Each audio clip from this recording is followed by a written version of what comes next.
Não esqueça de deixar o seu like aqui nesse vídeo. Vamos apresentar aqui alguns casos importantes de plano inclinado que são fortemente cobrados nos concursos. Lembrando que essa vai ser uma parte 1, tá ok? Pretendo aí fazer uma parte 2, 3, incluindo também exercício em níveis mais avançados. Por sinal, tem um aqui no canal, embora extenso, mas recomendo e mais em breve eu estou trabalhando em vídeos mais curtos, tá bom? Então vamos lá. Como o próprio nome já diz, plano inclinado é um plano que foi inclinado a um determinado ângulo θ. Quando a gente fala de plano inclinado, primeiro ponto que a gente tem que fazer, a gente tem que traçar os nossos eixos X e Y. Professora, sempre assim? Sempre assim.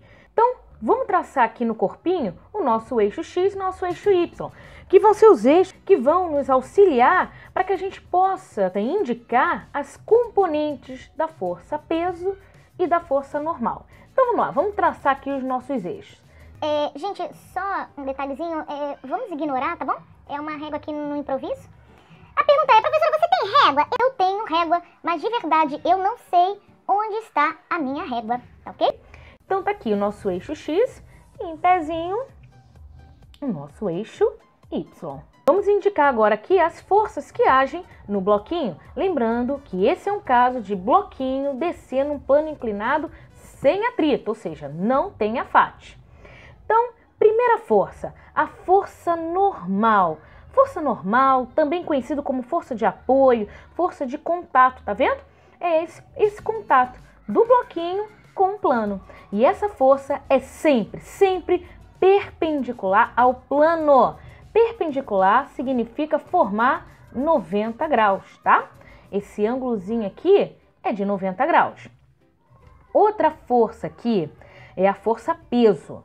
Força peso é sempre perpendicular à superfície. Aqui nós temos o plano e aqui nós temos a superfície. Então vamos traçar aqui e vou colocar aqui uma outra cor que eu acho que fica melhor representado.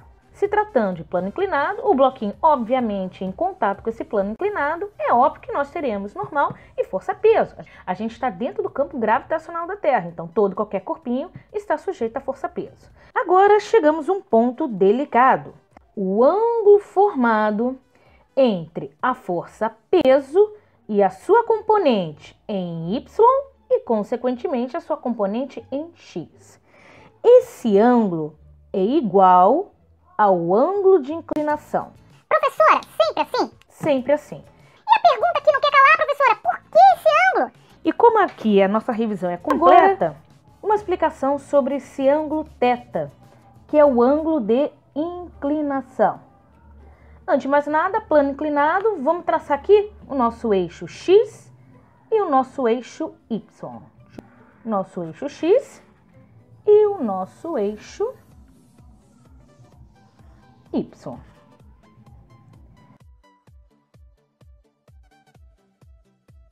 A gente precisa analisar a componente na força-peso no eixo Y e no eixo X.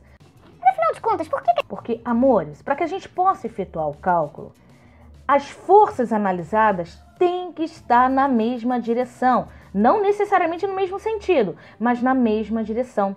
E para isso eu preciso analisar essa componente na direção ou no eixo Y e na direção ou no eixo X. Antes de mais nada, eu vou prolongar essa reta aqui e essa reta aqui. Tudo isso aqui mede 90 graus. Então eu vou chamar isso aqui de um ângulo X e esse aqui de um ângulo Y. E para enfatizar que se trata de ângulo, eu vou chamar de chapéu. Na matemática, quando a gente chama de X chapéu, Y chapéu, é para enfatizar que se trata da medida de um ângulo. Essa força-peso forma 90 graus com a superfície. Então eu vou colocar o sinalzinho aqui de 90 graus. Toda vez que a questão falar perpendicular, é a mesma coisa que formar 90 graus. Então, vamos analisar aqui o somatório dos ângulos internos de um triângulo. O somatório é igual a 180 graus. E y mais x é igual a 90 graus.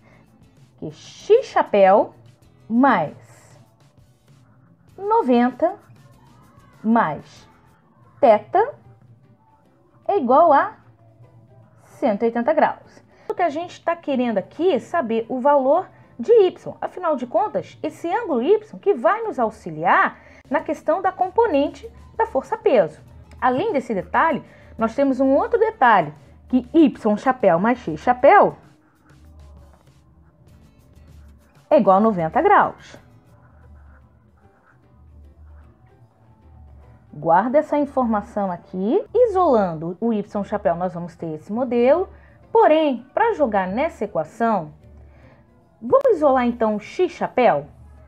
Ao isolar o x chapéu é igual a 90 graus menos y chapéu. Ao jogar nessa equação, já vai destacar bonitinho o ângulo que eu quero calcular.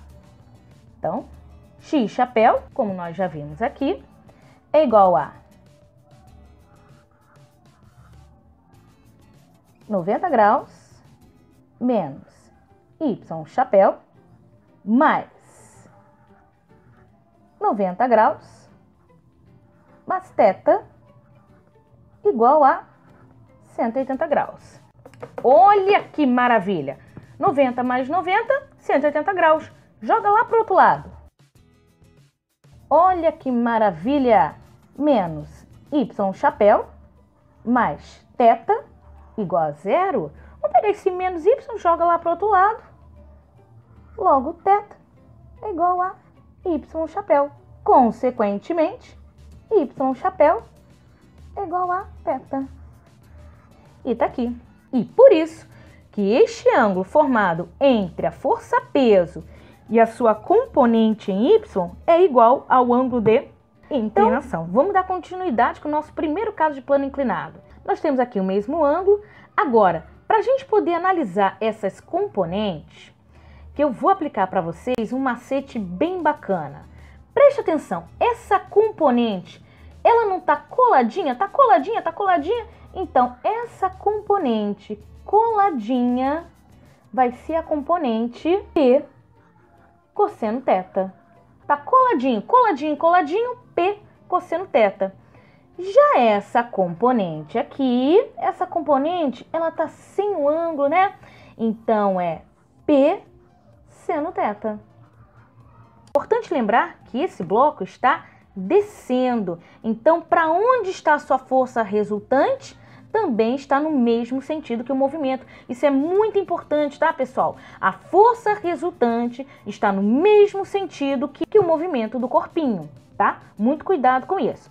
Bom, a FAT, força de atrito, seria uma força oposta, não tem? Então, a brincadeira aqui vai ficar com P seno θ. Vamos, então, calcular a força resultante desse corpinho? A força resultante aqui, ela vai ser exclusivamente aplicada por P seno θ. Então, a força resultante aqui é P seno θ. Só a título de curiosidade, para outras questões envolvendo a FAT, por exemplo, como é que eu vou calcular a normal? Esse corpinho, ele está se movimentando para cima e para baixo? Não está, né? Ele está deslizando. Então, significa que na vertical, esse corpinho está em repouso. Na vertical. Para estar em repouso, a força direcionada para cima é igual à força direcionada para baixo. Então, normal vai ser igual a P cosseno θ. Vou mexer um pouquinho mais aqui nessa equação. Como é que eu calculo força resultante mesmo? A força resultante é massa vezes aceleração, né? Famoso macetinho. Força resultante, ela é má. Por que Você tá brava? Por que ela é má? Porque é massa vezes aceleração. E como é que eu calculo força-peso mesmo? mg. Eu costumo até falar um macetinho, né? Aqui, ó. Perdi minha gordura, né? Eu não, né? É um macetinho aqui, tá, gente? Vezes seno θ. Olhem um lado da igualdade e o outro lado da igualdade. Tem algum terminho aqui que se repete dos lados? Tem. É a massa, então, ó. Logo, a aceleração é igual a G vezes seno θ. Muito cuidado, tá? Essa análise que eu estou fazendo, bloco descendo o plano inclinado sem atrito, tudo bem? E só para poder dar uma complementada, essa complementada aqui vai nos ajudar muito em casos com força de atrito, por exemplo. Então, vamos lá. Normal é igual força-peso, como é que eu calculo mesmo? mg vezes cosseno θ. Bom, para esse primeiro caso, eu vou parar aqui para força normal, tá? Mas vocês vão ver que durante os outros casos, a gente vai brincar bastante com essa equação, tá ok? Breve vai ser lançado aí mais um vídeo com mais um caso aí de plano inclinado. Show? Gostei! Se inscrevam no canal.